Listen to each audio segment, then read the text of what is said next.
Among England's 13 colonies in America, the New England Colonies, those of Massachusetts, Connecticut, Rhode Island, and New Hampshire, shared a common Puritan heritage. However, all of them really owed their existence to another colony called Plymouth that was founded in 1620 by a small group of religious extremists that we know as the Pilgrims. The Plymouth Pilgrims shared most of the beliefs of ordinary Puritans and paved the way for them to settle in large numbers in New England. And that is why the beliefs and ideals of Puritanism came to play such an important role in shaping the unique culture of the United States. Puritanism was a Protestant religion that was started in England in the 1500s. The Puritans got their name because they wanted to purify England's official religion, the Church of England, or Anglican Church, of certain Catholic practices they believed were violating the laws of the Bible. This was because even though the Church of England had broken away from the Catholic Church, the king, as its new head, had decided to keep most of the old Catholic ways of doing things. For example, when Catholic churches in England became Anglican churches, all the old decorations, carvings, and brilliantly colored stained glass in the churches stayed the same, and priests still performed religious ceremonies at an altar. Puritans believed these things were pagan and sinful and wanted their English churches to get rid of them. They wanted to see changes made that were deep and meaningful. Most Puritan ideas about religion came from a French Protestant theologian named John Calvin. Calvin taught that the Catholic display of religious images was nothing more than idolatry, or idol worship. Calvin also taught that only a chosen few, those who were predestined by God to do so, would reach heaven. In Calvinist churches, there were no priests, no decorations, no music, and no religious ceremonies. Because of their Calvinist beliefs, Puritans were often in conflict with the king and other authorities of the Church of England. Even so, most Puritans had no desire to leave the Church of England. They just wanted to purify it from within. Unlike ordinary Puritans, a small offshoot group known as the Separatists, the people we call the Pilgrims, believed that the only way to have a pure religion was to follow their own path and separate themselves from the Anglican Church. Their beliefs got them into constant trouble. A lot of separatist pilgrims once lived in and around the tiny village of Scrooby in the north of England. They were frequently jailed around here for conducting private religious services, which was strictly against the king's laws. When the separatists pleaded with the king for religious freedom, he refused to grant it and ordered them to follow his rules. After that, a lot of pilgrims fled to Holland, a country where Calvinist churches thrived. But the separatists were never very happy living in Holland, and after Jamestown in the colony of Virginia got going in 1607, many of them decided that they should go to America too, and try to establish a colony of their own, where they could freely follow their religious beliefs. By 1620, the Pilgrims had convinced a company of merchants in London to provide them with everything they needed to start a new colony. In return, they agreed to give the company half of everything the colony produced for 7 years. In September of that year, the Pilgrims, along with a group of Anglican colonists, sailed for Virginia on a ship called the Mayflower. However, the ship was blown off course and ended up off of Cape Cod in New England instead. The Pilgrims realized they had come to a place where no English people had ever successfully settled, and where English laws did not apply. So they made an agreement about how they would govern themselves.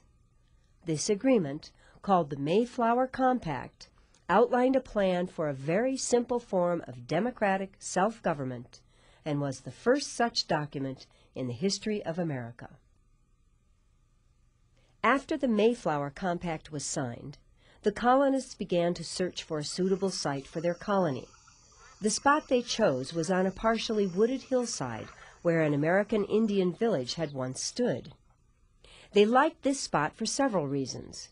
First, because some of the land had already been cleared of trees, so it would be easier to start farming, and also because it was right on Cape Cod Bay. Being on the bay was very important, not only because of its abundant supply of fish, but also because ships could safely anchor there, and this would allow goods to be easily transported to and from the colony. Plymouth's early days were very difficult and many people died. Nevertheless, with a lot of hard work, only 7 years after coming to America, the colonists had managed to create an outpost of English civilization in the wilderness. It is not surprising that it looked like the villages from which the settlers had originally come. However, unlike most English villages, New Plymouth had no stores where groceries, medicines, or tools could be purchased. It also had no hospital or school, and none of the friendly inns found in most English towns. But back in 1627, it still had many useful buildings, and they all possessed the special beauty that comes from being completely made by hand. For example, they had constructed large barns for both cattle and hay, as well as a combination fort and meeting house that was the largest and most important building in town. It served a dual purpose because upstairs cannons stood ready to guard the town from attack, while downstairs there was a room where religious services and town meetings were held. New Plymouth was totally surrounded by a high wall of heavy logs. The village had a lot of footpaths, but only 2 streets, and people walked wherever they needed to go. In 1627, New Plymouth had over a dozen houses. Each one stood on its own little patch of ground, and each had a garden where vegetables, herbs, and tobacco were grown. By modern standards, the houses of New Plymouth were pretty simple affairs, with their thatched roofs and walls of hand-split boards. Every house was different. For example, the home of the colony's longtime governor, William Bradford, and his wife Alice, looked like this, while down the street, Anthony and Jane Annabel and their 2 daughters lived here in a type of house called a hovel, meaning it was partially below ground. At New Plymouth, the chimneys were almost always smoking because wood was burned for cooking and heating. That was why large piles of wood were as common a sight as the piles of rubbish that stood outside each door.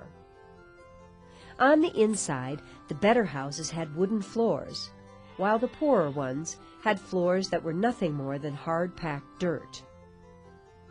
Most houses were just one room, furnished with a big bed where the adults slept, and if they had a baby, a nearby cradle as well. Wealthier colonists often had a few treasured pieces of beautifully carved furniture like these that they had brought with them from Europe. Every house had a table and chairs, which gave people a place where they could sit down to eat their meals or enjoy an evening of conversation. And in most houses, nearby shelves held precious items such as books, plates, and glassware, while on the walls, corn and onions could usually be found drying.